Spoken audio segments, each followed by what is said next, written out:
अस्सलाम वालेकुम student, subject science class 5 page number 12। कल हमने पढ़ा था, कल के हमारे टॉपिक में हमने पढ़ा था रेस्पिरेटरी सिस्टम, पेज नंबर 11। आज हम इससे रिलेटेड टू एक्टिविटीज और कुछ इसके हम इफेक्ट्स पढ़ेंगे कि स्मोकिंग की वजह से हमारे लंग्स को क्या इफेक्ट होते हैं, उसके बारे में स्टडी करेंगे और कुछ शार्ट क्वेश्चन को देखते हैं। तो पहला फर्स्ट वाली एक्टिविटी में ये है कि कहते हैं जब आप ब्रीथ आउट करते हैं, जब आप मतलब पहले ब्रीथिंग की आप ऑक्सीजन को अंदर लेंगे, लेकिन जब आप हवा को या ये कहते हैं ऑक्सीजन को कार्बन डाइऑक्साइड को बाहर निकालते हैं, जब आपके ब्रीथ आउट करते हैं तो आपकी जो ब्रीथ आउट होती है उसमें जो एयर होती है वो वार्म की होती है, गर्म की होती है।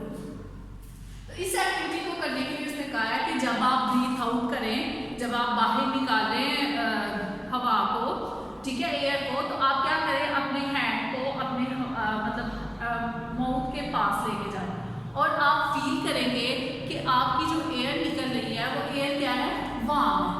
अब ये वार्म क्यों है, एयर गर्म क्यों है, हवा गर्म क्यों है, इसकी क्या वजह है? तो कहते हैं कि जब रेस्पिरेटरी सिस्टम में, जैसा कि आपने देखा, हमारे माउथ से हवा जो एंटर होती है, फिर आगे हमारी ट्रैकिया के बाद फिर हमारे लंग्स में जब एंटर होती है तो यहाँ से ये क्या करती है, अमाउंट एल्वेओलाई में जब जाती है तो यहाँ से अमाउंट ऑफ हीट को क्या कर लेती है, अपने अंदर अब्जॉर्ब कर लेती है। जब ये अमाउंट ऑफ हीट को अपने अंदर अब्जॉर्ब कर लेती है तो जब एक्सहेल करती है तो इसी वजह से हमें जो वो एयर होती है वो वार्म फील होती है, गर्म फील होती है। अब ये कहते हैं कि जैसे कि आपने यहाँ पे देख लिया है, यहाँ से हमारी बॉडी के अंदर जब एंटर होती है तो बॉडी उसको हीट प्रोवाइड कर देती है और वो वहाँ से हीट को ऑब्जॉर्ब करके फिर बाहर आप क्या कर देते हैं, उसको एक्सहेल कर देते हैं।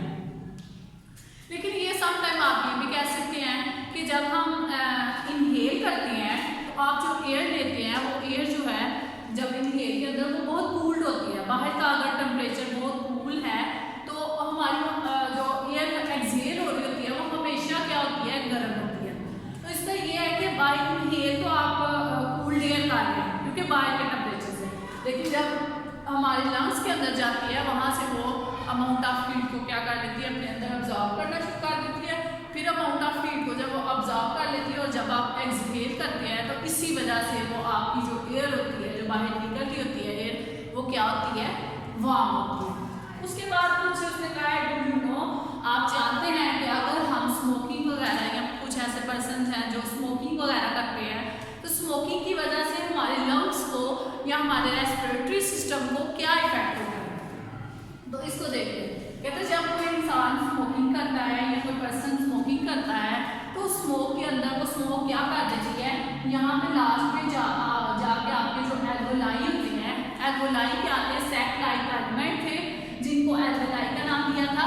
एल्वेओलाई का क्या काम होता है कि यहाँ से आपकी ऑक्सीजनेटेड जो एयर है उसको ब्लड के अंदर लेके जाना या हार्ट तक लेके जाना और हार्ट से या पार्ट्स ऑफ बॉडी से दोबारा जो है वो कार्बन डाइऑक्साइड को इसके अंदर एंटर करना, मतलब ये ओपनिंग के तौर पे काम करता है। तो क्या जो लोग स्मोकिंग करते हैं वो क्या कर देता है, एल्वेओलाई को डैमेज कर देता है।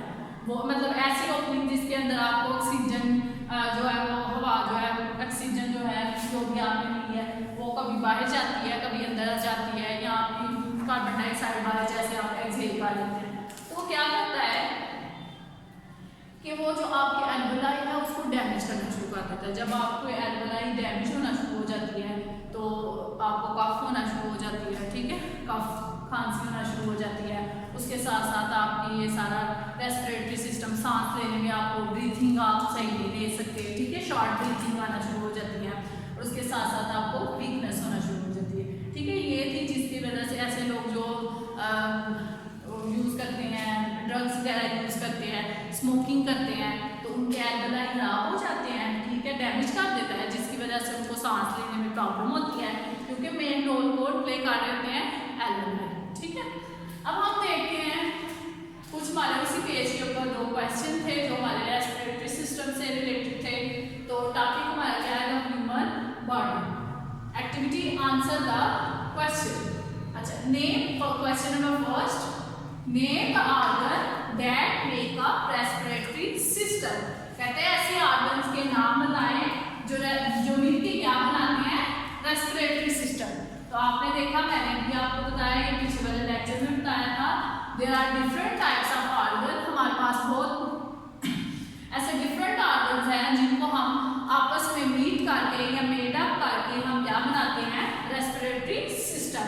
अब उसमें क्या थे, फर्स्ट से पहले हमने देखा हमारा mouth and nose, nose and mouth, उसके बाद हमारा फेरेंस, उसके बाद क्या आया था फेरेंस, फिर क्या आया लेरेंस, उसके बाद फिर ट्रैकिया, उसके बाद फिर लंग्स, और लंग्स क्या आ गया एल्वियोलाई, और वो सारे इसके पार्ट्स थे। तो हम एक दफा दोबारा देख लेते हैं कि कितने डिफरेंट ऑर्गन्स थे, nose, mouth, pharynx, larynx, trachea and lungs. Question number 2, which gases are exchanged when we breathe in and out? कहते हैं ऐसी कौन सी गैसेस हैं जिसको हम एक्सचेंज करते हैं, तब्दील करते हैं, बदलते हैं, ठीक है। जब हम ऑक्सीजन को इनहेल कर लेते हैं या ऑक्सीजन को एयर को अंदर लेके जा लेते हैं, या फिर हम एयर को बाहर निकाल लेते हैं, ये कह सकते हैं जब हम सांस अंदर ले रहे होते हैं और जब हम सांस बाहर ले लेते हैं। तो ऐसी कौन सी दो गैसेस हैं जिनको हम क्या करते हैं, उनकी प्लेस को एक्सचेंज करते हैं, ठीक है। और उसके बाद इसी क्वेश्चन के अंदर उसने सेकंड क्वेश्चन पूछ लिया है, of these which is important for our survival. और कहते हैं इन दो गैसेस के अंदर से हमारे पास ऐसी कौन सी गैस इंपॉर्टेंट है, ये कह सकते हैं जो हमारे लिए क्या है, इंपॉर्टेंट है हमारे सर्वाइवल के लिए, हमारे जिंदा रहने के लिए हमें किस चीज की जरूरत है इन दो गैसेस के अंदर। तो पहले जब हम देखते हैं कि ऐसी कौन सी, फर्स्ट क्वेश्चन मतलब सेकंड पार्ट में जो क्वेश्चन नंबर 2 में फर्स्ट पार्ट जो उसने पूछा हुआ है कि ऐसी कौन सी दो गैसेस हैं, तो जिसमें कार्बन डाइऑक्साइड इज एक्सहेल, हम कार्बन डाइऑक्साइड को एक्सहेल करते हैं और ऑक्सीजन को इनहेल करते हैं। हम ये कह सकते हैं कि ऑक्सीजन को हम सांस लेते हैं और कार्बन डाइऑक्साइड को हम बाहर निकाल देते हैं, ठीक है। अब इन दोनों गैसेस के अंदर से which one is important, oxygen या कार्बन डाइऑक्साइड। तो हम देखते हैं oxygen is important for our survival. तो इन दो गैसेस के अंदर से ऑक्सीजन जो है वो हमारे लिए इंपॉर्टेंट पार्ट में हम ये कह सकते हैं हमारे रेस्पिरेटरी सिस्टम में क्या करती है, इंपॉर्टेंट पार्ट प्ले करती है, ठीक है। ये था आज का हमारा लेक्चर। आई होप सो आपको इस लेक्चर की समझ आ गई होगी। अल्लाह हाफिज़।